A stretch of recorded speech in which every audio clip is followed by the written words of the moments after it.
佢係香港第一黑幫同埋姓和最年輕嘅龍頭大佬，年紀輕輕32歲就已經俾人內定做社團坐館。佢同洗米華結義金蘭，除咗幫洗米華擺平江湖恩怨，亦為社團帶嚟巨額收入。佢就係和姓和史上最年輕嘅坐館紫藤。1980年，邱紫藤喺香港出世。佢老豆最初喺亞視做演員，後嚟亞視生意唔好，轉行去尖沙咀夜總會做部長。紫藤自細喺娛樂圈同夜總會呢啲環境耳濡目染，江湖氣息自然越嚟越重。大個做古惑仔似乎係意料中事。90年代尾，邱紫藤加入當時最跌馬嘅黑幫和姓和，拜入時任坐館雞腳黑嘅門生門下，成為雞腳黑嘅徒孫。嗰陣時雞腳黑非常強勢，帶住社團人馬殺入尖沙咀插旗收陀地，新義安同14開義文都被佢哋三分。好多娛樂場所俾同姓和收歸旗下，喺尖沙咀夜總會撈嘅邱紫藤順理成章就成為和姓和嘅一員。邱紫藤為人口千字了得，深得雞腳黑賞識，好快就喺雞腳黑幫手下做到油麻地廟街麻雀館嘅老闆。冇幾年，做麻雀館有啲成績嘅邱紫藤開始搞外圍馬生意，賺到盆滿缽滿，跟住又開酒吧，不斷擴張地盤，勢力遍及尖沙咀同元朗等地。佢嘅勢力雖然唔算好大，但係都唔可以小推。佢中意交際應酬，結識好多江湖猛人，好似號稱姓和太上皇嘅仔仔張全漢都非常睇好佢。2011年10月，邱紫藤揸住靚車去麻雀館巡視，睇落肥肥地，一臉志氣，身邊跟住幾個大漢做護衛。冇人諗到呢個駝仔好快就會登上同姓和坐館嘅寶座。2011年尾，喺和姓和幾場高層喜宴入面，雞腳黑不遺餘力咁將名不經傳嘅邱紫藤推到人前，擺明要佢攞下屆坐館之位。嗰陣時，邱紫藤先32歲，如果成功，佢將會係和姓和史上最年輕嘅坐館。因為和姓和係當時江湖上嘅第一大社團，邱紫藤一時之間成為江湖熱手。到咗2012年尾，姓和太上皇仔仔更加係斥資百萬為邱紫藤打點社團高層，有雞腳黑同太上皇仔仔撐腰，邱紫藤坐館之位可謂係內定咗。其實今屆同姓和坐館之爭一直流言四起。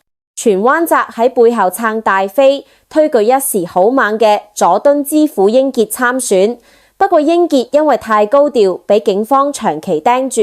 之後大飛轉為推舉肥堅同 Ben 仔光出嚟，而雞腳黑就支持紫藤同沙田咪，形成對峙局面。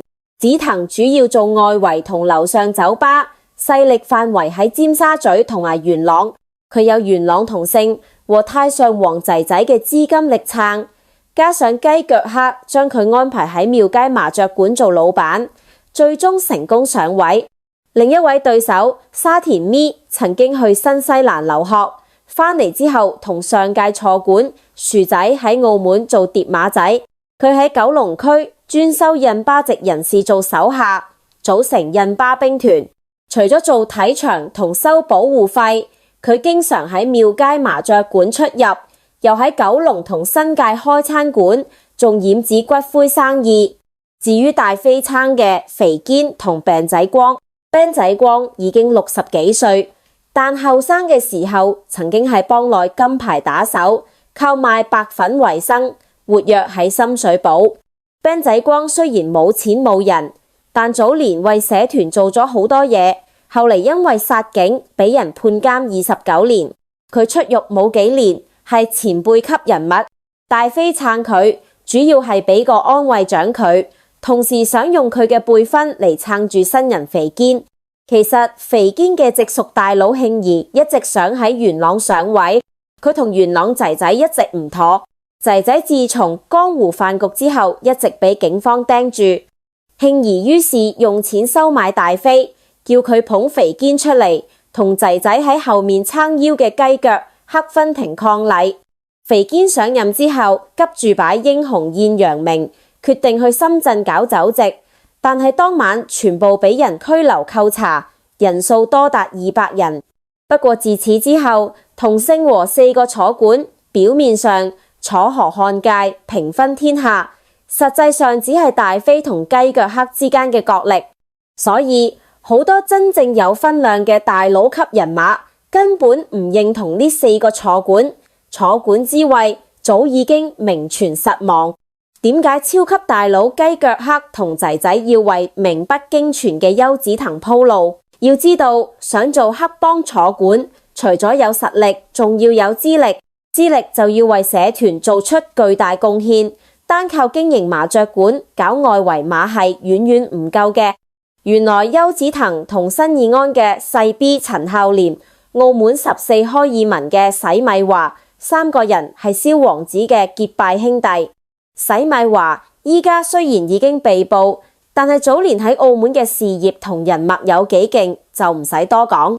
細 B 江湖人稱尖東小霸王，係早年尖東府中府王進嘅徒孫，係新義安第3代龍頭，向展衛嘅左右手。同姓和14開爾文、新義安呢3個社團係香港排名前3嘅黑幫。佢哋3人義結金蘭，相當於一個簡易聯盟。呢其中嘅利害關係可想而知。洗米華將佢食唔晒嘅蛋糕攞出嚟做人情，俾佢哋2個，佢哋自然趨之若鶩。洗米華喺江湖層面搞唔掂嘅事，就由佢哋2個出面幫手搞掂，算係一個雙贏工程。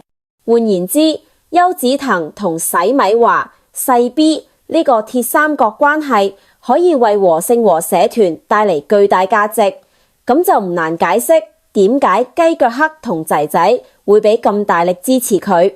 做咗幾年坐館之後，卸任嘅邱子騰喺上環開咗間海味店，做起海味店老闆。邱子騰上位前好順利，但係上位之後就唔係咁順，曾經3度被捕入獄。頭2次都係因為聲稱自己係和姓和坐館而入獄。有一次佢帶住一班馬仔去 KTV 玩到興起，借住酒意，子騰拎住咪喺大廳入面高聲叫囂，話自己身為坐館，一定要為社團爭取更多利益，賺更多錢。點知佢嘅馬仔隊伍入面有個警方臥底拍低子騰嘅證據，將佢揭發。警方好快就拉咗佢。好彩子騰平時有捐款做慈善嘅行為，律師喺法庭上辯護時多咗個籌碼，所以冇幾耐子騰就放出嚟。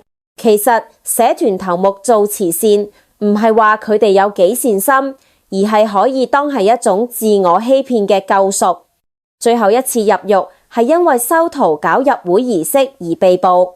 2020年12月，深水埗海壇街嘅關帝廟內嘅袋案上擺滿祭品，一張黃紙誓詞同埋旁邊嘅10萬蚊入會費，好引人注目。企喺台岸邊嘅係6男1女，其中就有邱子騰同埋同為和姓和坐館嘅結拜兄弟沙田咪。佢哋當時正為一位新會員舉行入會儀式。新會員係娛樂圈幾有名氣嘅羅某。一般人嘅入會費只需要388美元，羅某一出手就係10萬蚊，難怪2位和姓和坐館會同時過嚟主持儀式。儀式啱啱開始，阿 Sir 就破門而入，呢班男女未回過神就俾人一網打盡。多年以嚟，警方對三合會一直都係零容忍。多年打擊之下，好多社團嘅入會儀式已經簡化到極致。有啲特登去窮鄉僻壤搞儀式，甚至有啲只收388美元入會利是。就算係社團成員，同姓和都係其中之一。而今次要出動邱子騰同沙田咪2位坐館嚟舉行，可見佢哋對新成員嘅重視。當然，亦可能係羅某鍾意呢種儀式，邱子騰佢哋先特殊關照。